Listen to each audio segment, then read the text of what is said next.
าจงหักกันเนอไต้ดำเฮานา15 ปีไต้ดำเฮาเสียดายเด้เมืองเฮาเพแสนเสียดายผู้เจ้าเสินลาเงินเคยอยู่ผู้เคยนอนต้องจรจำลา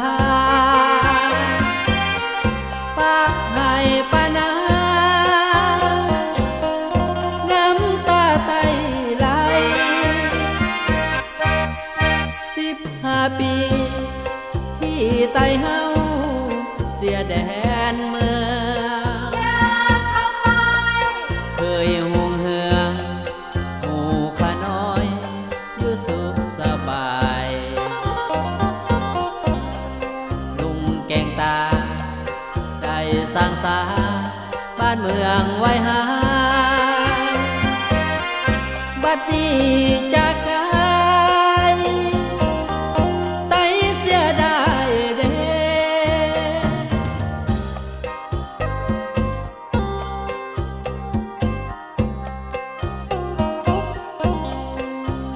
ทำมาน้ำตาไต้ไหลยามเมื่อจากไกลผู้เจ้าเสินลาอพยพลบหนีไฟลีมาไต้ดำทั่วหน้างำหาจุมือจุวัน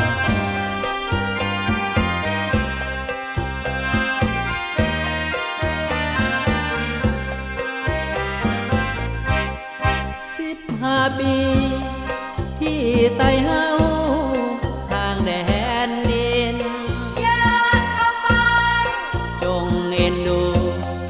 หมู่ข้าน้อยที่พลอยพาป่าเฮาคนไต้ย้ายกันไปทุกถิ่นทุกทางจงหักกันเนอไต้ดำเฮานา15 ปีไต้ดำเฮาเสียดายเด้เมืองเฮาเพแสนเสียดายผู้เจ้าเสินลาเงินเคยอยู่ผู้เคยนอนต้องจรจำลาปากให้ปานาน้ำตาไต้ไหล15 ปีที่ไต้เฮาเสียแดนเมืองเคยห่วงเหืองหมู่ข้าน้อยอยู่สุขสบายลุงแกงตาได้สร้างสา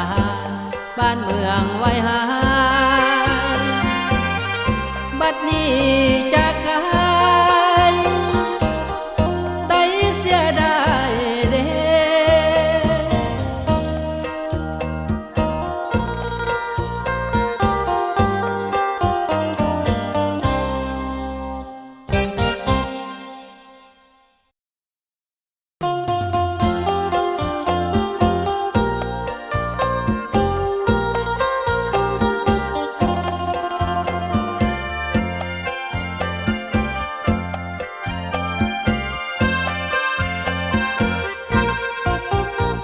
งใหม่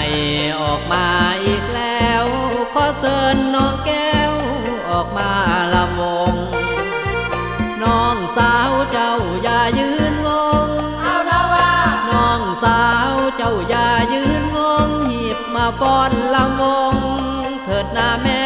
สาวเพลงใหม่เป็นจังหวะธรรมดาเสิร์นลุงเสิร์นป้าอ้าวหน้าบ่าวเพื่อนหนุ่มหรือว่าเพื่อนสาวเพื่อนหนุ่มหรือว่าเพื่อนสาวที่ กมาฟ้อนลำลาวเป็นจังหวะยืนนานลำวงของเรามีไว้ตั้งแต่สมัยโบราณยังสืบต่อสัวลูกสัวหลานยังสืบต่อสัวลูกสัวหลานฟ้อนกันแบบโบราณศาสตร์ลาวสไตล์คนลาวฟ้อนอ่อนโยนแสงสีฟ้อนตามแบบประเพณีของลาวมีไว้มีชื่อเสียงนามว่าของไตมีชื่อเสียงนามว่าของไตตั้งอยู่ภูนาไซใกล้พระบาทพนสัน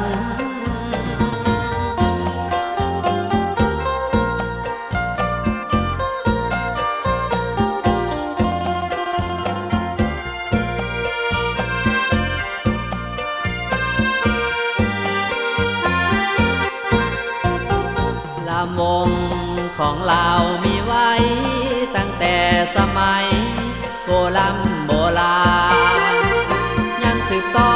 สัวลูกสัวหลานยังสืบต่อสัวลูกสัวหลานฟ้อนกันแบบโบราณศาสตร์ลาวสไตล์คนลาวฟ้อนอ่อนโยนแสงสีฟ้อนตามแบบประเพณีของลาวมีไว้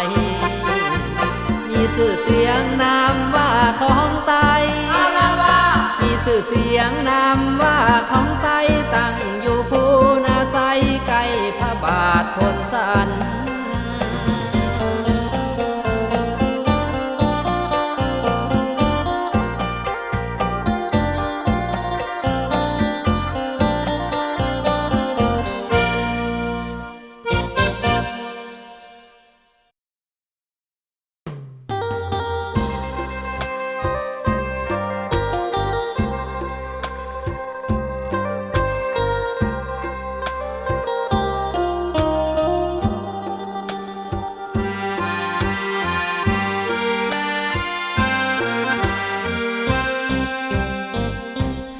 ลาวและไทย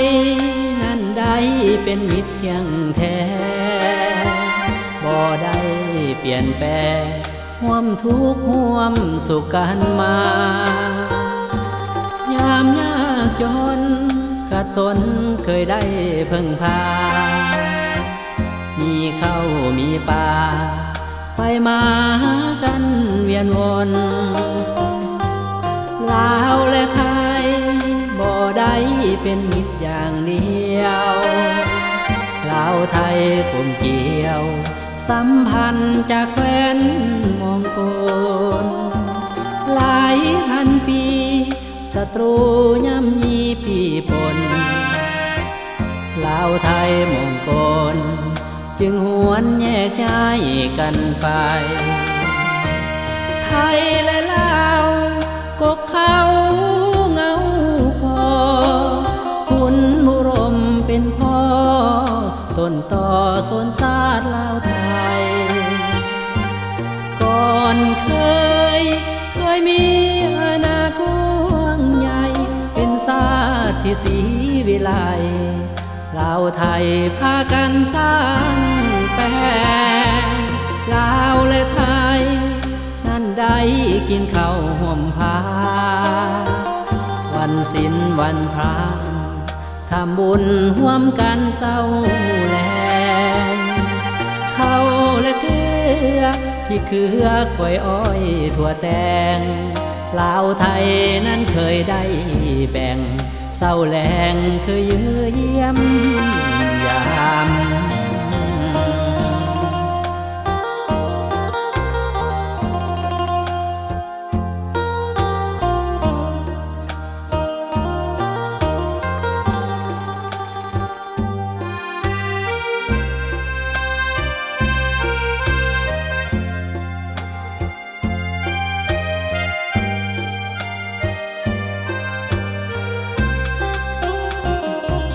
ไทยและลาวกกเขาเงากอ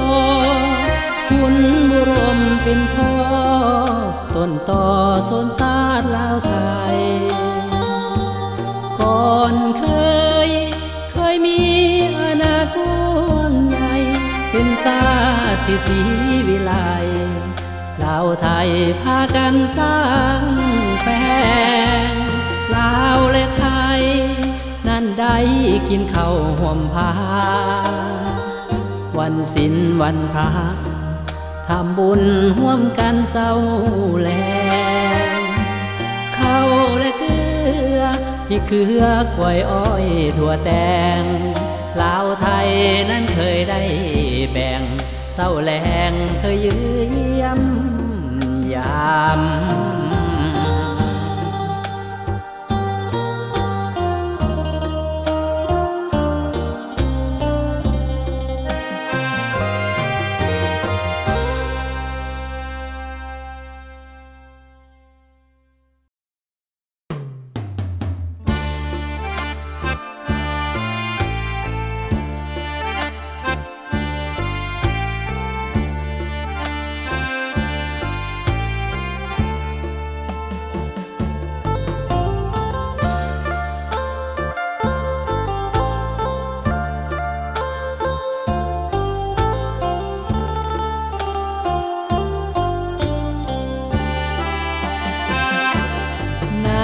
ปีนี้บ่มีน้องอยู่เคียงมอนหนาวในข้าวปีก่อนมีบางอ่อนนอนแนบกะหายาหนาวมาข้างใดกอดควันใจให้หนาวอีสาหนาวในปีนี้นะควันตาน้องอยู่แห่งใดหนาวปีนี้บ่มีน้องอยู่เคียงควันหัวใจอ้ายมันสั่นคิดถึงวันเคียงคู่ดวงใจยิ่งลมหนาวโบกอ้ายยิ่งโศกซอกซ้ำสวงในอีกจะนานปานใดยอดควันใจจะย้อนคืนมาหนาวอย่างนี้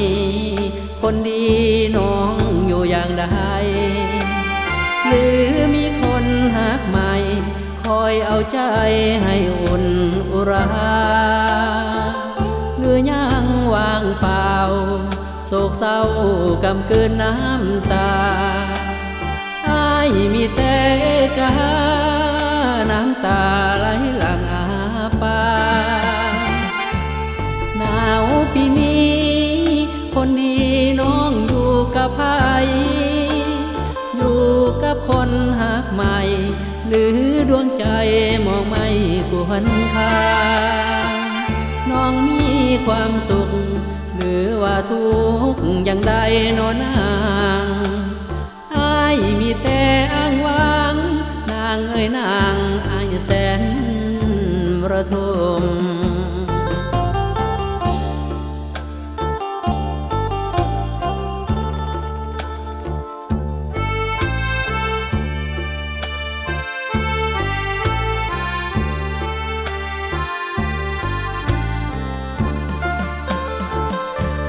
หนาวอย่างนี้คนดีน้องอยู่อย่างใดหรือมีคนหักใหม่คอยเอาใจให้อุ่นอุรา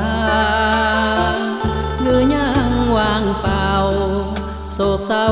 กำกืนน้ำตาอ้ายมีแต่เอกาน้ำตาไหลหลั่งอาปาปีนี้คนดีน้องอยู่กับไผอยู่กับคนหักใหม่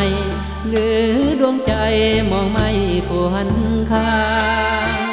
น้องมีความสุขหรือว่าทุกข์อย่างใดนอนางอ้ายมีแต่อ้างว้างนางเอ้ยนางอ้ายแสนระทม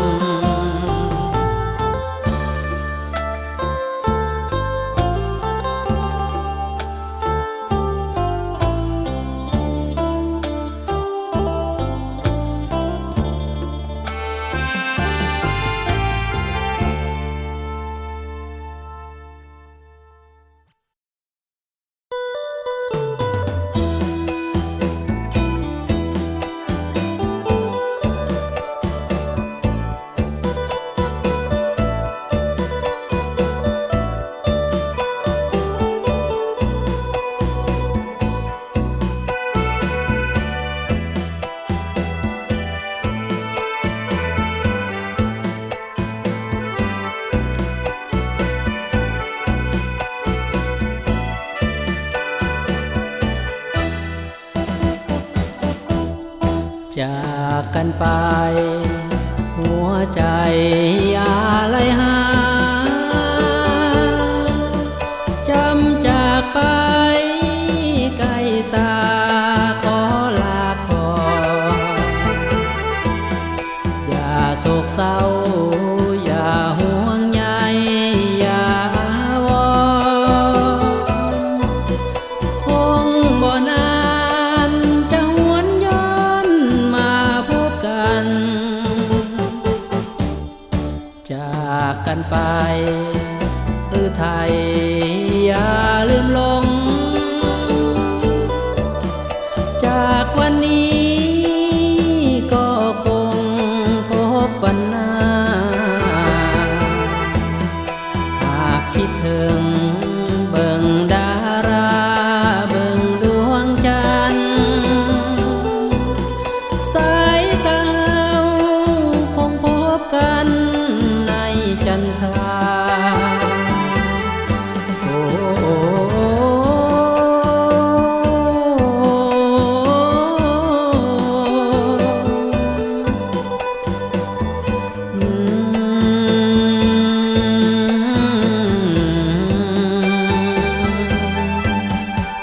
จะขอลาขอลาขอลาจงอยู่ดีมีความสุขสิ้นทุกข์นานาสุดขนึงถึงกันอยู่บ่หายโศกใจเหลือเมื่อใดพบหน้า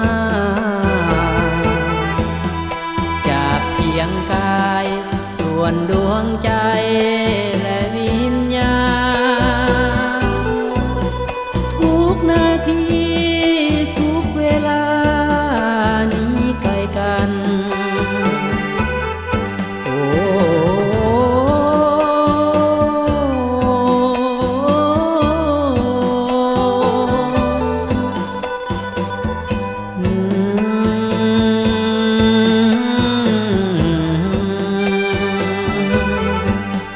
สุดขนึงถึงกันอยู่บ่หายโศกใจเหลือเมื่อใดน้อพบหน้าจากเพียงกายส่วนดวงใจ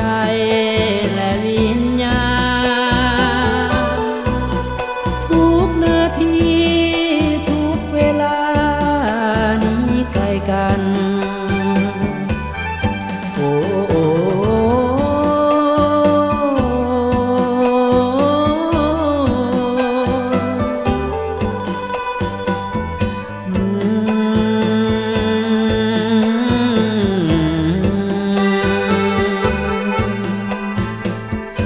ลาขอลาไปก่อนลาขอลาไปก่อนลาขอลาไปก่อนลาขอลาไปก่อน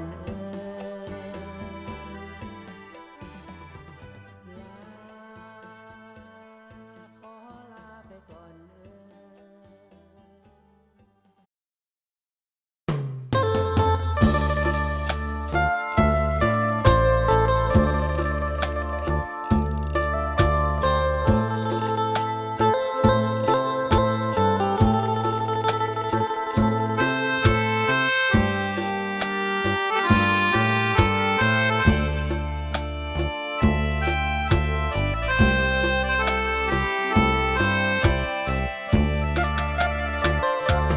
แก้วเอ๋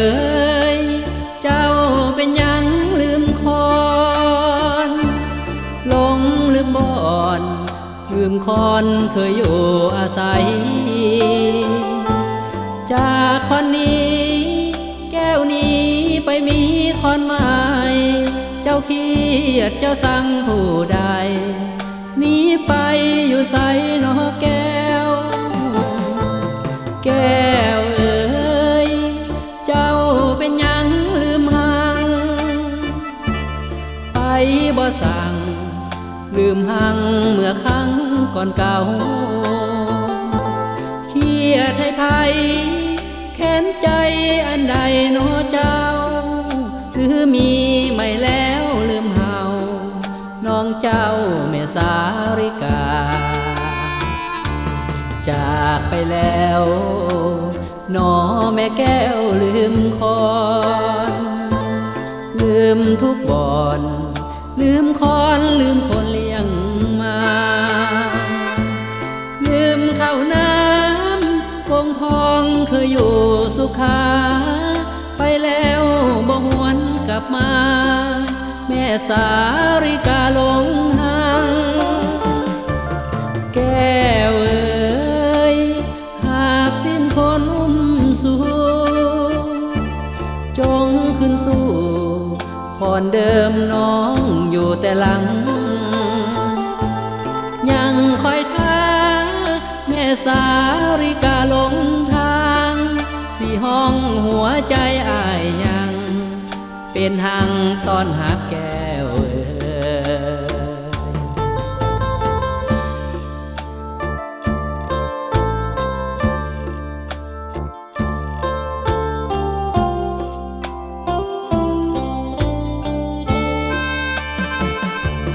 จากไปแล้ว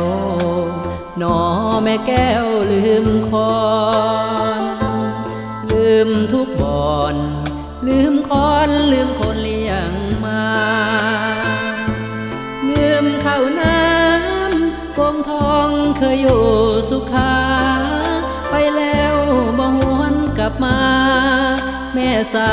ริกาหลงหังแก้วเอ๋ยหากสิ้นคนอุ้มสู่จงขึ้นสู่คอนเดิมน้องอยู่แต่หลังยังคอยท่าแม่สาริกาหลงทางสิห้องหัวใจอ้ายยังเป็นหังตอนหักแก้วเอ๋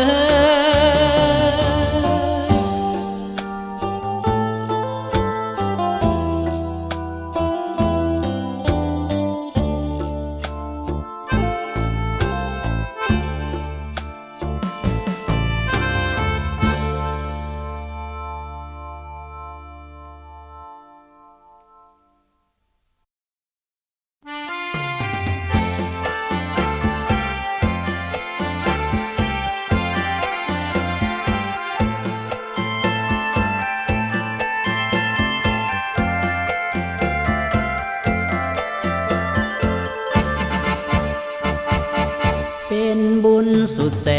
นได้พบสาวงามที่ท่าพระบาทสูงขาวใหญ่อาจลายิ่งได้บ่อาจเทียมทันงามนักหนาดุจดังนางฟ้าสวรรค์ใครได้พบต้องเก็บไปฝันใจผูกพันทุกวันทุกคืนว่าจาก็หวานยิ้มก็งามและมีเสน่ห์เห็นแล้วใจจนเวสวยงามแท้เดสามซื่นจนอ้ายหลงอำเภอพะวงทุกคืนคิดฮอดแต่หอยยิ้มขวัญยืนนอนกลางคืนได้แต่ละเมื่อติดตาตรึงใจห่างไกลก็คิดเห็นหน้าสาวท่าพระบาทดังว่าผู้งามโสภาเลิศเลอเฝ้าคุณคิดอยากแนบสนิทเสมอเพียงว่าสนาเด้อบ่เฮืองสิบ่เทียมทัน คนงามเจ้าเอ๋ยผู้ใดเดสิได้เป็นคู่ใครผู้ใดสมตรูสิมาเป็นคู่แจ่มจันทร์ผู้ใดน้อสิได้ห่มหอนงคานได้ซึ้นได้สมจอมควันสิได้กวนได้กอดยามนอน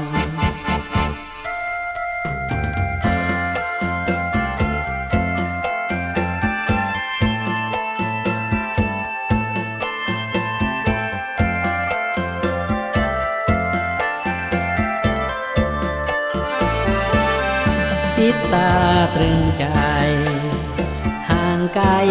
ก็คิดเห็นหน้าสาวท่า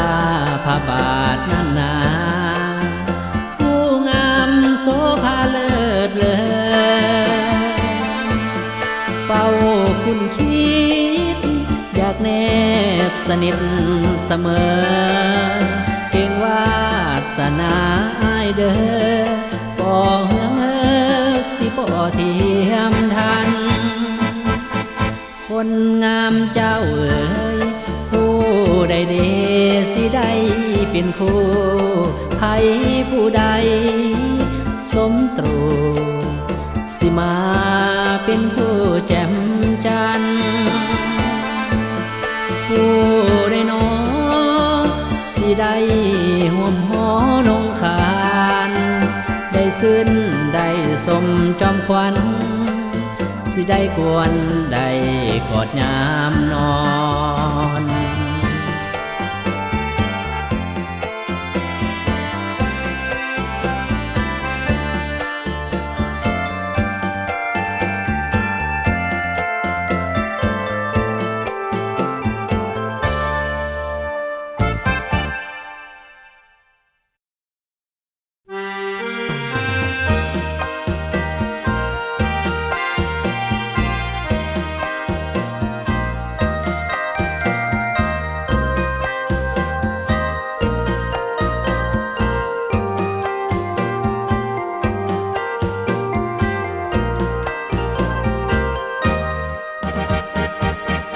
สวนมนแห่งนี้ที่เป็นฐานถิ่นสดใสเห็นแล้ววิไลส่วนใจเบิกบานพาฝันท้องถิ่นลำเนายาวเหยียดได้ตั้ง3 กิโลนั้นเป็นเขตมหันต์อยู่ในนครหนทางเกี่ยงงามผู้คนเที่ยวท่องไปมาแม่ของคงคาเลือนลาหลากหลายสู่ขอเห็นหนุ่มสาวลงลอยเล่นอาบเย็นยอกเย้าหน้าอ่อนซอนตกบินกับพรเมื่อยามคอยคำคืนวันเพ็ญแสงเดือนแสงดาวส่องมาสุขอุราหน้าผาพาใจซึ้นซ้ำดึกค่อนคืนเสียงแคนเสียงโอลำเสียงคุยซ้ำเติมเข้านำสุขเหลือล้ำสวนมนแห่งนี้ไผเคยได้มาติดตาฝันเพ้อหาคงหวนขึ้นมาบ่เลือนเลิกลาหลีกหนีแม้นเกิดชาติใดขอจงเกิดในถิ่นฐานบ้านแห่งนี้ถึงศูนย์ชีวีจะบอกขอหา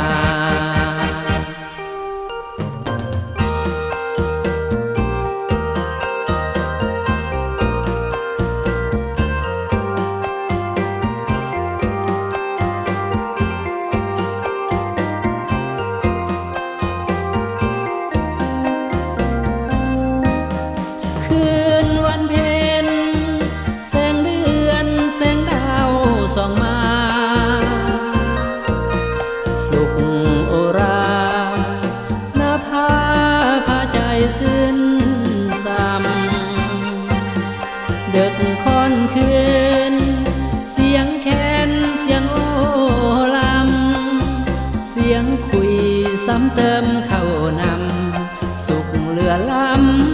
มนต์แห่งนี้ไผเคยได้มาติดตาฝันเพื่อหาคงหวนขึ้นมาบ่เลือนเลิกลาหลีกหนีแม้นเกิดชาติใดขอจงเกิดในถิ่นฐานบ้านแห่งนี้ถึงศูนย์ชีวีจะบอกขอหา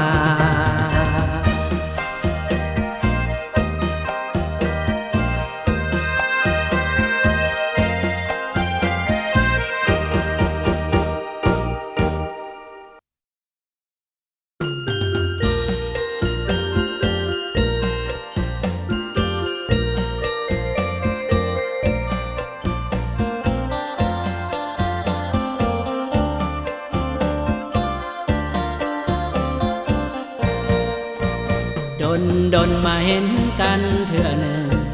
จนตกตาลึงว่างามแท้งามแท้ก่อนนั้นน้องทั้งดำทั้งแลก่อนนั้นน้องทั้งดำทั้งแลบัดนี้ยังใครแด่ว่าหน้าหักหน้าแพงงามเกินคาดหมายไว้ก่อนหัวอกสะท้อนหัวใจย้อนแห้งแห้งหลงมักหลงสมหลงแยงหลงมักหลงสมหลงแยงลืมเขาสวยเขาแรงนอนตาแข็งฝันเห็นไผมามันหรือยังหรือแต่งดองไปแล้วแต่เส้นน้องงามหมดมือหมดเว้นน้องงามหมดมือหมดเว้นผู้ใดมาเห็นบ่เป็นอันกินอันนอนเทวาฟ้าใดนอสร้างปันแต่งน้องนางจึงงามเงียบงามอ่อนน้องสาวอย่าเฝ้าเอาผัวก่อนน้องสาวอย่าเฝ้าเอาผัวก่อนอ้ายขอจองจากบ่อนห้องหัวใจของนาง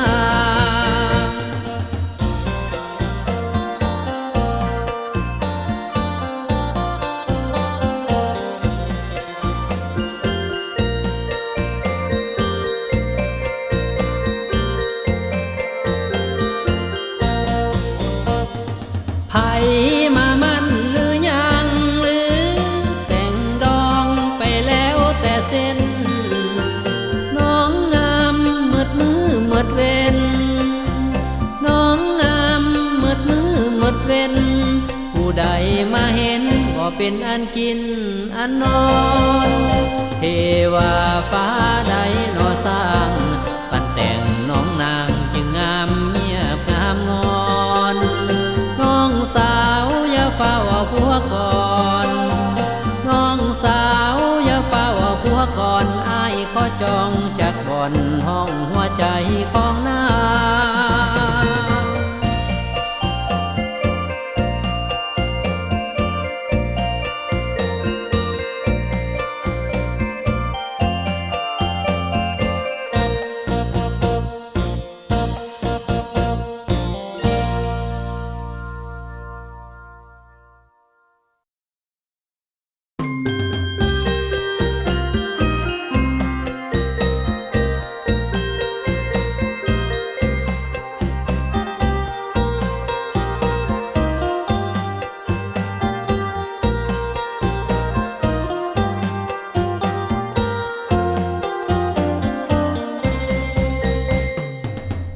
ลำวงกันก่อนสำราญใจให้จิตผ่องใสร้องลำไปใจเพลินลำวงคงพากันเดินลำวงละคงพากันเดินสนุกเหลือเกินเพลินใจเพลินเพลงสาวนี้ฟ้อนงามลำเก่งสาวนั้นละฟ้อนงามลำเก่งอึกเบ่งแอวกลมสมงามอรสรจากจะลำโค้งแม่เนื้ออ่อนอยากจะเป็นจอมใจผู้งามงอนยิ้มจากหน่อยบางอ่อนจะเก ก็บไปนอนฝัน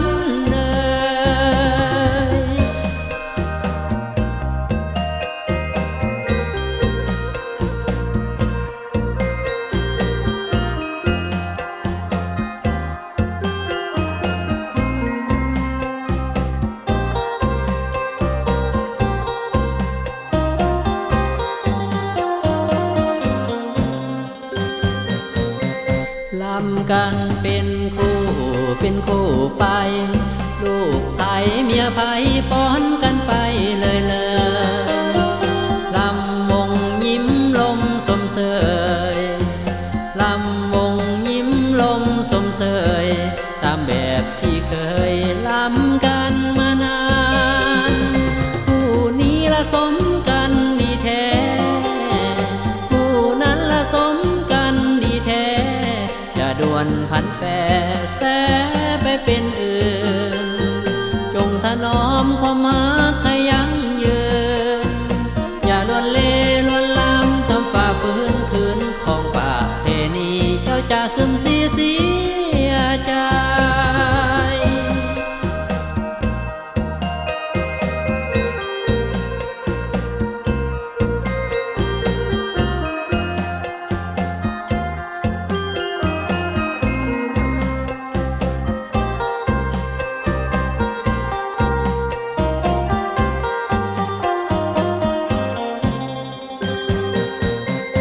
ลำกันเป็นคู่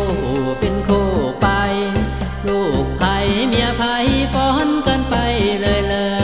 ยลำวงยิ้มลมสมเสยลำวงยิ้มลมสมเสย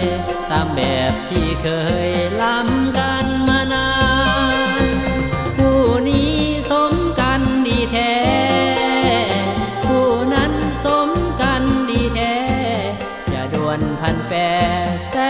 ไปเป็นอื่นจงถนอมความรักให้ยั่งยืนอย่าลวนเล่ลวนลำต้องฝ่าฝืนคืนของประเพณีเจ้าจะซึมเสียใจ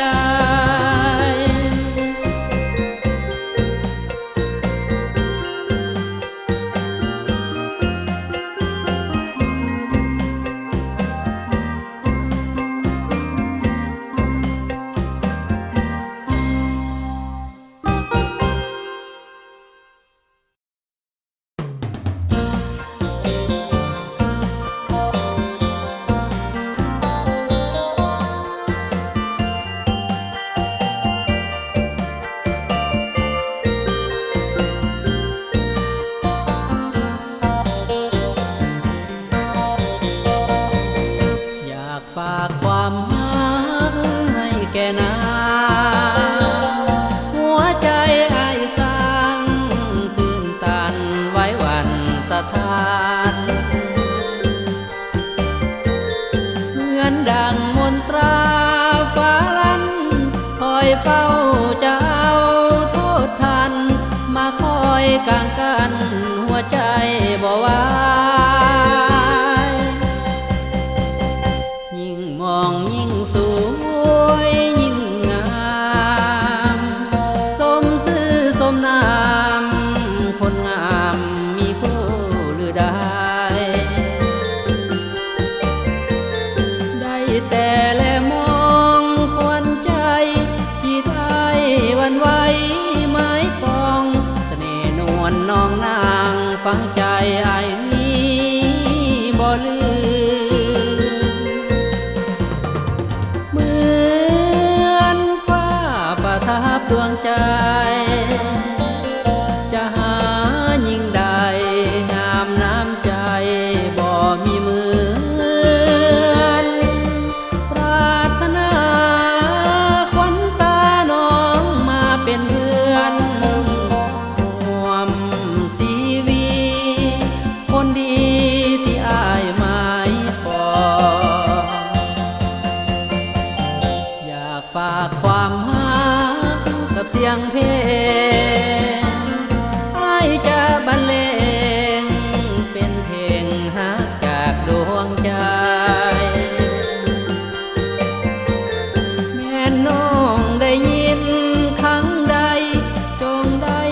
เข้าใจ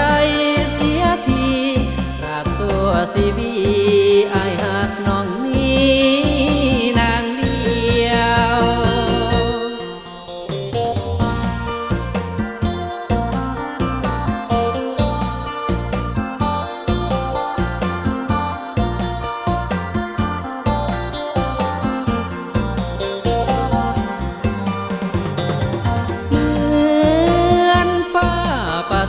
ดวงใจจะหายิ่งใดงามน้ำใจ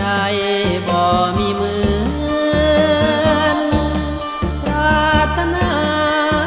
ขวัญตาน้องมาเป็นเพื่อนห่วมชีวิตคนดี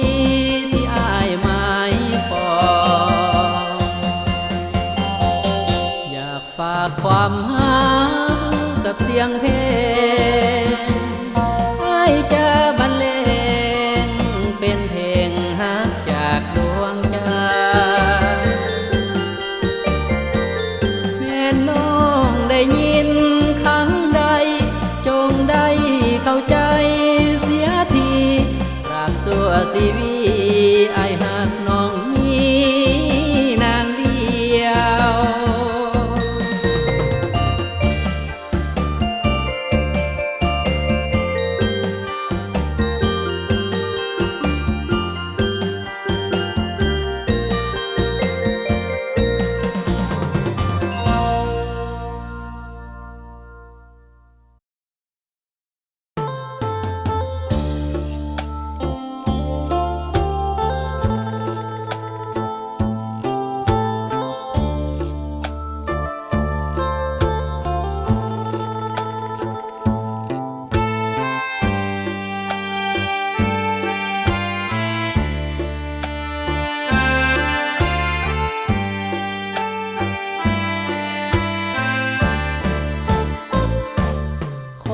เขาสาว่าน้องเป็นแม่หางยิ่งฟังยิ่งสงสารนางแม่หางเอ้ยอย่าน้อยใจอย่าคำควรหรือหวยหวนห้องไห้ถึงผัวเจ้าป่าละไปอย่าเสียใจผัวใหม่ยังมีอายยังอยู่แก่ใจเถิดน้องอายเองจะขอประคองลูกสองอายก็ยินดีจะเลี้ยงดู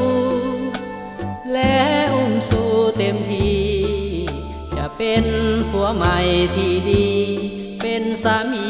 ที่ดีของเมียเศษน้ำตาเกิดหน้าอย่ามัวห้องไห้นับตั้งแต่นี้ต่อไปอ้ายจะบ่ปาให้น้องอ่อนเพลียจะช่วยเลี้ยงลูกปลูกฝังพักมันขวดเคียจะหาเลี้ยงลูกและเมียบ่เสียได้แม้นแต่สีว่าคนเขาสาว่าน้องเป็นแม่หางก็สั่งเถิดนะน้องนางแม่หางก็สั่งเถิดนะอย่าน้อยใจ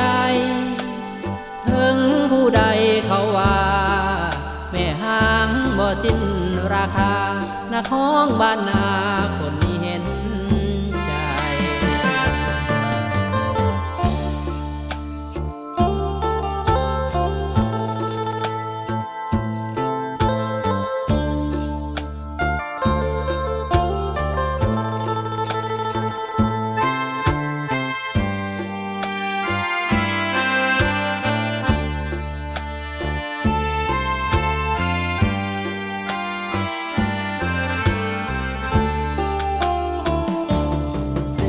น้ำตาเถิดนาอย่ามัวห้องไห้นับตั้งแต่นี้ต่อไปอ้ายจะบ่ปาให้น้องอ่อนเพลียจะช่วยเลี้ยงลูกปลูกฝังพักมันขวดเคียจ จะหาเลี้ยงลูกและเมียบ่เสียดายแม้นแต่สีวาคนเขาสาว่าน้องเป็นแม่หางก็สร้างเถิดนะน้องนางแม่หางก็สร้างเถิดนะอย่าน้อยใจถึงผู้ใดเขาว่าแม่หางบ่สิ้นราคาหน้าของบ้านนาคน